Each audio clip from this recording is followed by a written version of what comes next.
This is Late Night Health. This is the radio show that cares about the most important part of your life, your health. During the next 2 hours, the insane Daryl Wayne and I are going to spend some time talking about life issues relating to health, your mind, your status, and all kinds of interesting things as we touch upon some healthcare issues that actually we all can relate to. We'll be talking about circumcision. We'll be talking about spirituality. We'll also be talking about a robot dog. A robot dog, I swear, that is designed for seniors. Okay? We'll have some time with a friend of mine, Henry, who has a background in the medical industry and was born and raised in mainland China. We'll be finding out about Chinese healthcare as it relates to the U.S. All that and more on this edition of Late Night Health. Hi, I'm Mark Alyn. Hey, Daryl, how you doing? Mark, I'm fine. How are you today? I'm doing as good as can be expected. What kind of wishy-washy answer is that? I don't know. As good as can be expected? No, it's, you know. You ambulated yourself in here, so I know I did. You're okay. I am. I'm feeling really good. You're wearing a clean shirt? Yes. Yeah. It is clean. A little frayed, but it is clean, you know. We're going to go to New Mexico right now. We're going to begin our show with Jennifer, and we're going to try this. Meinking? Close. It's Meinking. Meinking. I had a 50-50 chance. Jennifer Meinking, she's the author of Loki of Midgard, The Making of a Magician, published by Soul Splash Press. Now, I love science fiction. I love the Loki stories. I love the adventure movies. I think it's coming out. You're going to watch it in a couple of weeks, Jennifer? Oh, absolutely. Yeah, me too. I just saw the last. What is the last one I just saw? I think that was Captain Marvel. Yeah, Captain Marvel. It was a great film, and I love that stuff. And in fact, at night, when I'm not reading health books, I fall asleep reading fantasy and science fiction. Henry, do you like science fiction at all? Oh, I love science fiction. Yeah. Yeah. Okay. Absolutely. So. Before we talk about the book, I have to just talk about your background, Jennifer, okay? Okay. We're boiling water here because all the medical TV shows show when a woman is pregnant, the men, their job is to boil the water. I have a feeling it's just to keep them out of the way. But you're about to pop with number 10. Yes. How do you keep first of all, how do you keep the 9 names? Or do you just say, hey, you, come over here? Oh, we get mixed up sometimes, and sometimes it's hey, you. Because, I mean, I only have 2, and I get them confused, and one's a boy and one's a girl. So, why such a big family? Have you always wanted that? Yes and no. When my husband and I got married, we talked about how many kids we wanted to have, and for some reason he got 8 stuck in his head. I really don't remember saying that, but I was content with 6. But he heard 8, so we had 8, and then 9, and now number 10 were complete surprises. We thought we were done. Got the it. 9th one, she is a wonderful, wonderful baby. I just can't even imagine life without her, and I'm sure this one will be the same. And how old is your baby? She is almost 2. Oh, my. And your oldest is like 16? She'll be 17, yeah. Oh, my. That's a wide, spread there. It is. Having that many kids, first of all, the washing machine has to be going at least 20 hours a day. Believe it or not, we can only do 2 or 3 loads of wash a day. And the reason for that is?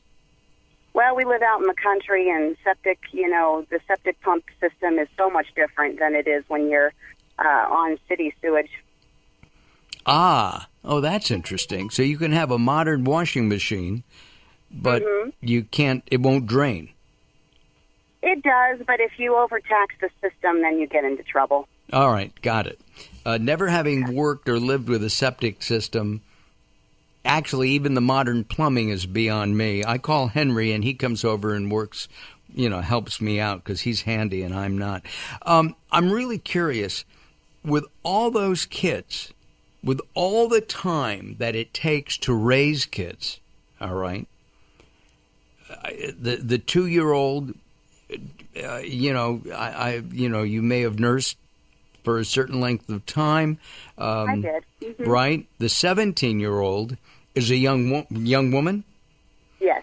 And she's gonna, hey Mom, I want to date. You can't date. You should date. I mean, your life is so full. How the heck did you spend the time to write a book?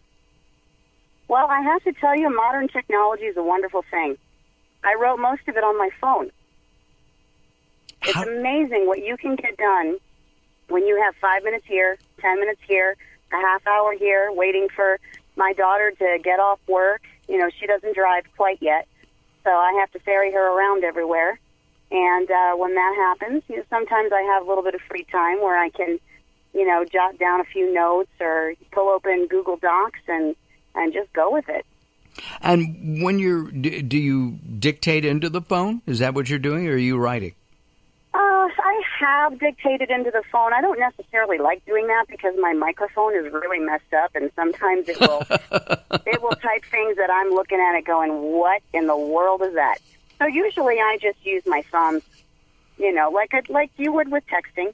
Gotcha. Are you? If it were up to the computer, it would never have happened. I rarely sit down at the computer. Oh, that's very interesting. What led you to Loki? What was the magic about Loki? I mean, he's a Norse god, but he is one of the friendly ones. He's not Thor. No, he really isn't.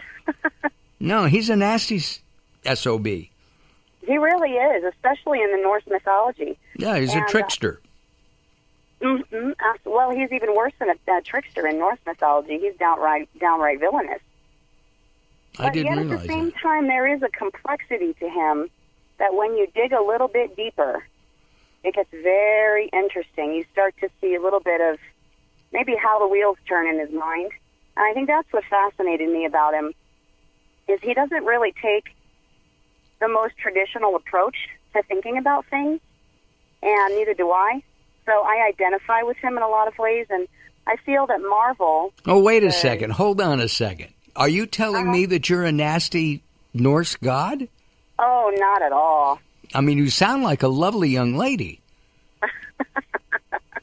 Well, I'll tell you, when I was growing up, I was always a weird one out. Always thinking too deep about things, analyzing things, and, not necessarily like my peers. Gotcha. And I think a lot of Loki fans really are the same way, where they just look at the world a little differently than mainstream. And so they identify with Loki because of that. They can identify with, especially the way Marvel did it, they can identify with the pain that he experiences from being overshadowed by his sibling. They can identify with some of the resentment issues that he has, even how he just kind of always gets overlooked. Was Loki in Norse mythology, and I don't remember this, was he the stepbrother or half-brother of Thor? On which version. In most Norse mythology, they're not even related. Loki is actually Odin's blood brother, so they're not related at all. And a lot of the stories say nobody really knows where Loki came from, and then some give Loki parents, and then there is a version in Norway especially. I actually spoke with a girl from Norway, and she was very adamant that Odin was Loki's father by Laufey, who was a Jotun. Of course. So I think that's where Marvel got their material. Yeah, that's above my pay grade. This is Late Night Health. I'm Mark Alyn. We're spending some time with Jennifer, who has written a book called Loki of Midgard. And this week that we're recording the show is the 1st of April, and the book premiered April 1st, did it not? 2019? That is correct. Right? April Fool's Day. April Fool's Day. Perfect day for the trickster god Loki. And we're glad to been able to share some information about the book and about Jennifer. when you first saw the Avengers, I mean, what was that, 6-8 years ago? I can't even remember. It's been a few. It's been a few years. You apparently just really resonated with Loki. I resonated with Thor, and I've always wanted his hammer. I actually did not like Loki in the Avengers. I liked him. It was the Thor movies that made me really identify with him. And how was that? Well, I believe they fleshed out more of his background, more of his character, who he was when he wasn't being villainous, when he wasn't trying to take over Earth or Midgard, as they call it in Asgard. And it really showed a depth to his character that I really appreciated. And then when I went back and watched Avengers after I had seen Thor, I saw that depth carried out through those movies, and I appreciated him a lot more. And the guy who plays him is so good. Yes, he is. He is terrific. This is Late Night Health. We invite you to please join us at latenighthealth.com. I know that Jennifer and Henry will both do that. Go to latenighthealth.com. I know that Daryl visits every hour. All right, maybe once every couple of months. Just to make sure I still work there. Yeah, exactly. His picture is prominently displayed on our homepage. I'm Mark Alyn. Jennifer and I return along with the insane Daryl Wayne as Late Night Health takes to the air. Don't go away.